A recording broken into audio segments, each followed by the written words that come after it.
All right, our next speaker has been a bulldog, a fighter, a champion of the little guy, of voter integrity, of low taxes in New Hampshire for a number of years.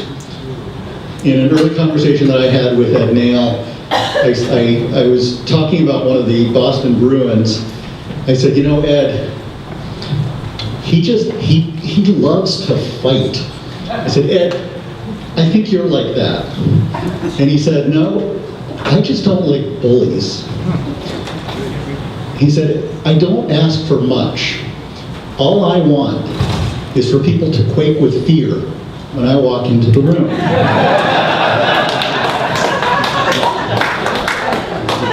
Please join me in welcoming one of the great fighters for low taxes, voter integrity, and for the little guy in New Hampshire, Ed Naile.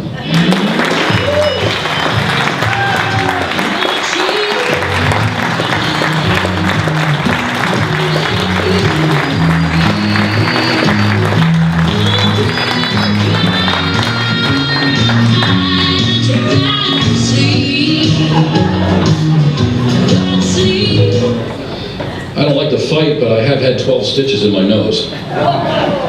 Here goes. James O'Keefe is coming in at some point here. Hope he's here now. And I'm the opening act for him, I hope. The Attorney General's office has sent him a subpoena to appear before a grand jury. Now, there must be some reason for that.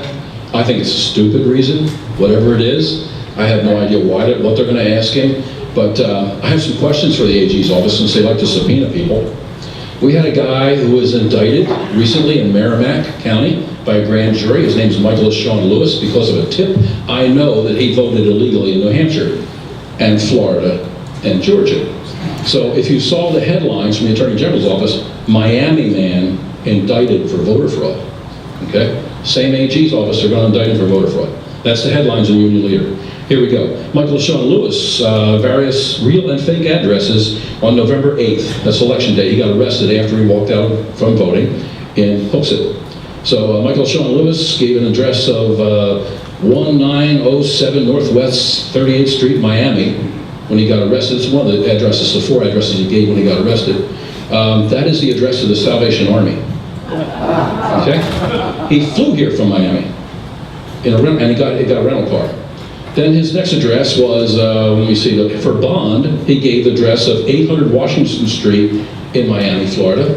There is no 800 Washington Street, but there is one in Miami Beach. That's where he voted illegally early on October 10th or something like that. It's because Florida has early vote thief. And let me say, early vote fraud, I'm sorry. This vote thief used vote fraud.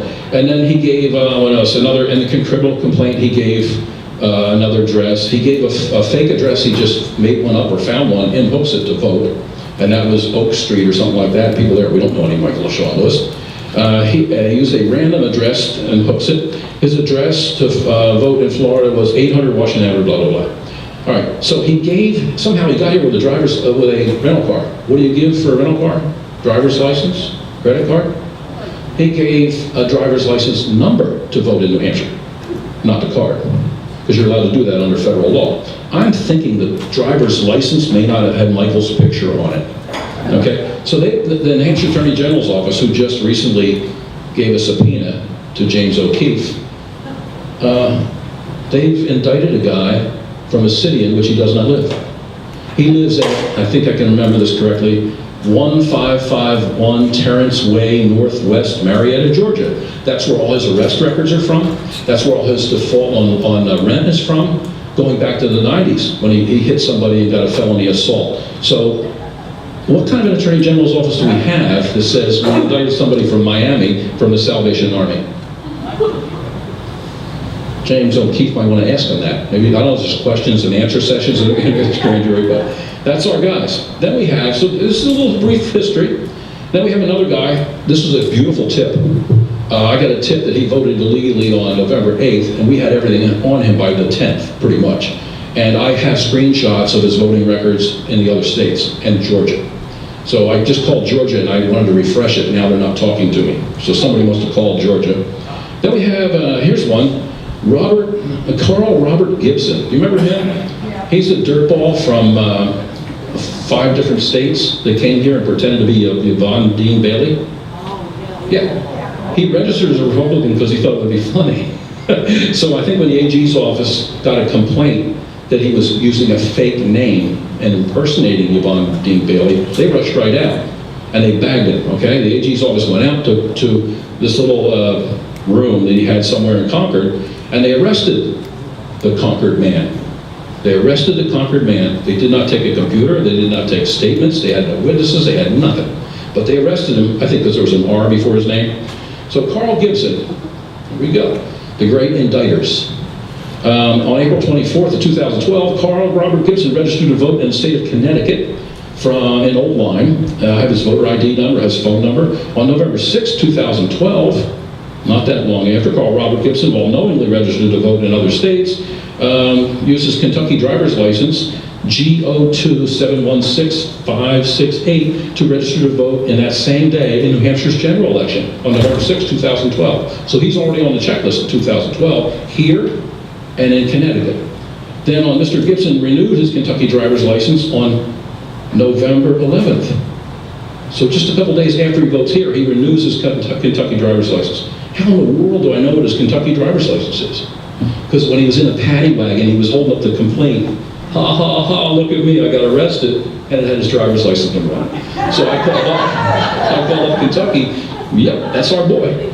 So Mr. Gibson renewed his license on April 2, 2013. Carl Robert Gibson registered to vote and voted in the Wisconsin election for their Attorney General. So he's a good voter, he's consistent in multiple states. On November 16, 2013, he published a news article about his home catching on fire in Wisconsin, Madison, Wisconsin. On November 4th, 2014, Carl Gibson voted in the New Hampshire general election again by absentee ballot. I wonder where he was. Was he at home? Was he in Connecticut? Was he traveling around protesting? So he got arrested for impersonating a New Hampshire citizen running for office. And he was doing it by saying, I'm Yvonne Dean Bailey, and I'm bailing out of this race. I'm too busy to run. That's called voter suppression. That's what he was arrested for.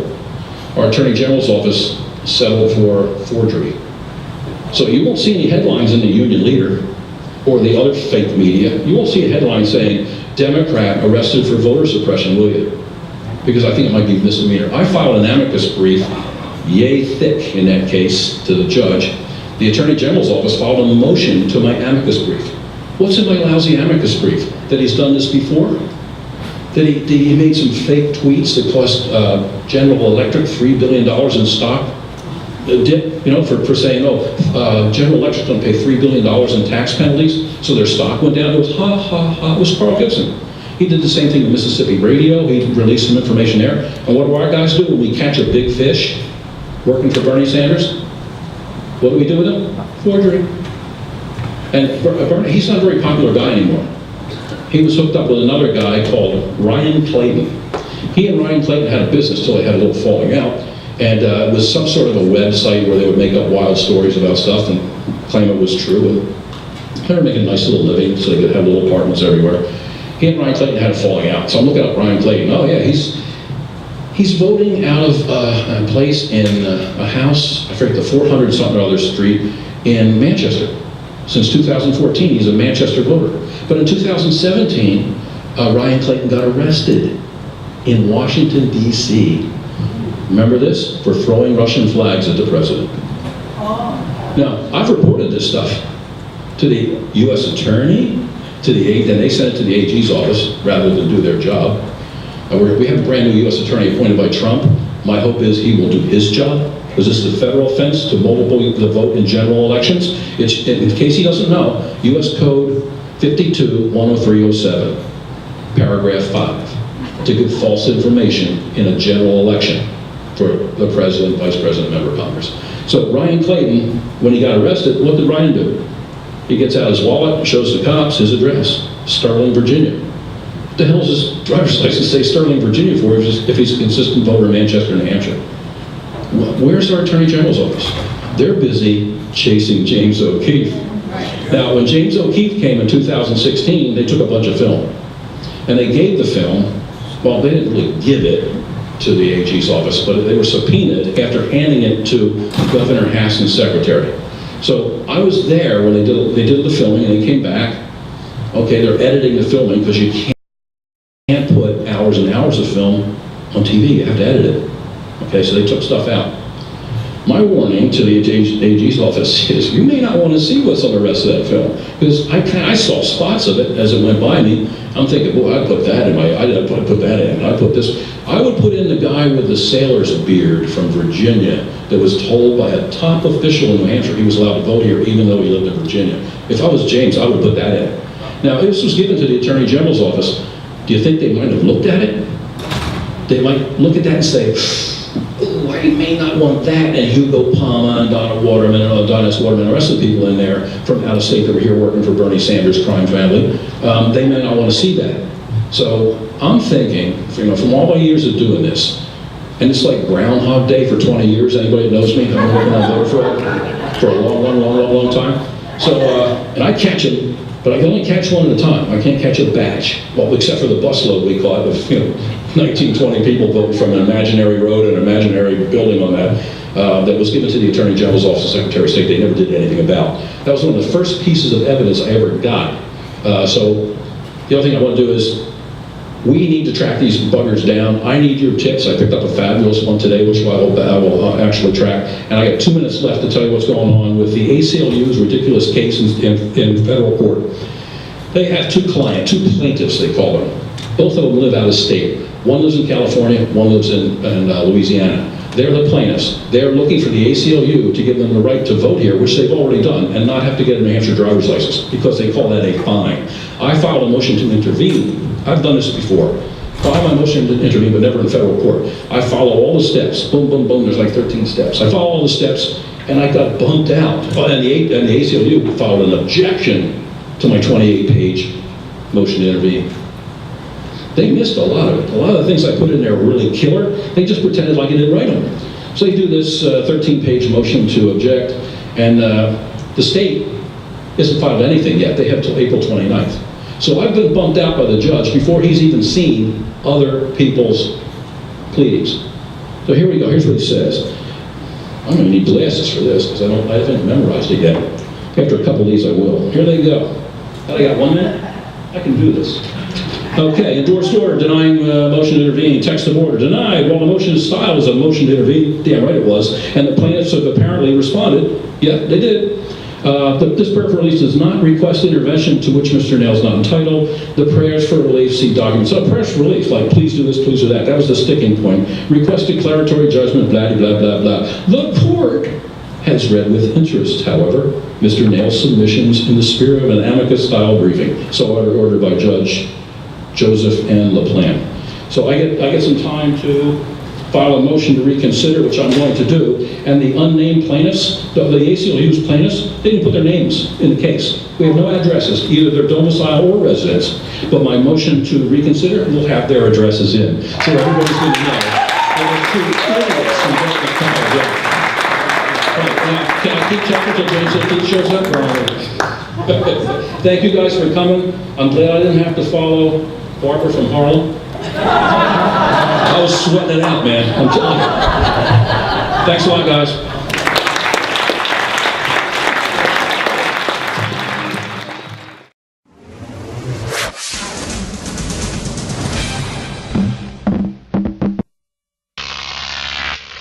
Croc TV.